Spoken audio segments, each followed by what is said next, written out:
차를 잘 모르는 초등학생들한테도 슈퍼카 하면 가장 먼저 떠오르는 브랜드 람보르기니. 저도 슈퍼카 하면 람보르기니가 딱 하고 떠오르긴 하는데 솔직히 아는 사실이 하나도 없더라고요. 여러분들은 람보르기니에 대해 얼마나 알고 계신가요? 오늘은 람보르기니에 대한 흥미로운 사실 탑 10에 대해 알아보는 시간을 갖도록 하겠습니다. 10위 람보르기니에서 가장 싼 차, 가장 비싼 차. 람보르기니는 평균 가격이 4억대에 달하는 뒤지게 비싼 차량입니다. 람보르기니 브랜드에서 가장 저렴한 차는 이번에 나온 SUV 우르스로 시작가가 2억 5천만 원입니다. 람보르기니 브랜드에서 가장 비싼 차는 베네노 로드스터이며 가격은 54억 원입니다. 네, 제 차는 할부도 안 끝났는데 2천만 원입니다. 주르.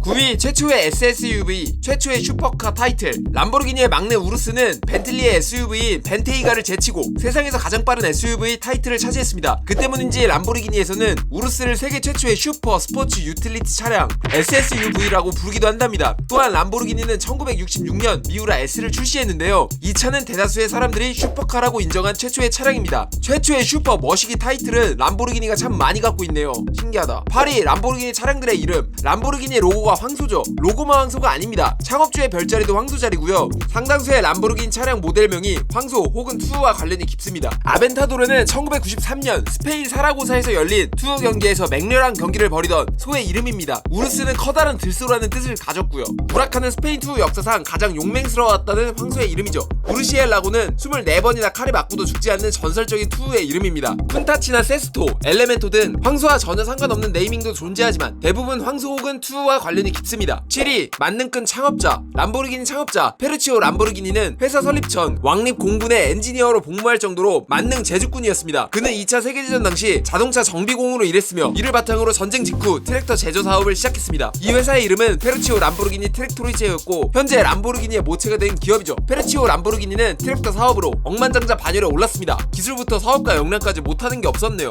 나랑 비슷한데? 6위 람보르기니 설립 이후 트랙터 사업으로 천만장자가 된 페르치오 람보르기니는 고급 차종을 모았습니다. 그중 페라리 250 GT도 있었죠. 차 자체는 괜찮았으나 이 페라리의 클러치가 계속 오작동해서 페르치오 람보르기니 씨는 페라리 창업자 엔초 페라리를 직접 만나 클러치의 문제점을 지적했습니다. 하지만 엔초 페라리 씨는 이렇게 답합니다. 트랙터는 잘 모는 모양이네. 그런데 진짜 페라리는 평생 걸려도 제대로 몰지 못할 거다. 이 모욕을 들은 페르치오 람보르기니 씨는 제대로 된 스포츠카를 보여주겠다며 스포츠카를 만들기 시작합니다. 그렇게 1963년 아우토 모빌리티 람보르기니가 탄생하게 되죠. 5위 첫 람보르기니에는 엔진이 없었다. 페라리를 어떻게든 이기기 위해 야심차게 준비한 350 GTV는 토리노 오토쇼에서 공개되었습니다. 하지만 공개 당시 1963년엔 엔진이 완성되지 않았었습니다. 당시 람보르기니는 이 사실을 숨기기 위해 차량 내에 엔진 대신 벽돌을 넣어 무게감을 연출했고 관객들이 절대 보닛을 열지 못하게 했습니다. 한마디로 눈 가리고 아웅이었죠. 다행히도 1964년에는 엔진을 모두 완성해 차량을 내놓았습니다. 4위 람보르기니 소유회사. 람보르기니는 350 GTV 이후 휘대의 명작이라는 미우라 S, 푼타치 등의 모델을 내놓으면서 페라리를 따라잡기 시작합니다. 하지만 기쁜 소식도 잠시. 석유 파동 때문에 기름을 많이 먹는 슈퍼카의 판매량이 급감하기 시작했고 회사의 재정 상태는 나빠지기 시작했죠. 결국 페르치오 람보르기니 씨는 문제를 해결하지 못하고 1974년 람보르기니를 미국 크라이슬러에게 매각합니다. 하지만 그 이후에도 적자 상태를 유지했고 사정이 나아지지 않아 람보르기니 씨는 1998년 아우디에 인수되었습니다. 현재까지도 아우디의 자회사로 활동하고 있죠. 그리고 아우디는 폭스바겐 거죠. 람보르기니도 폭스바겐 겁니다. 3위 람보르기니 경찰차. 이거 인터넷에 떠도는 합성 사진이라고 생각했는데 진짜 존재하답니다. 람보르기니가 직접 이탈리아 경찰에 자사의 차를 기증했다고 해요. 참고로 이탈리아의 람보르기니 경찰차는 교통사고 현장으로 혈액을 운송하고 긴급 수술이 필요한 병원에 장기를 전달하는 업무도 맡습니다. 명예도 얻으면서 람보르기니까지 탄다니 이탈리아 경찰 할만 나겠는데? 2위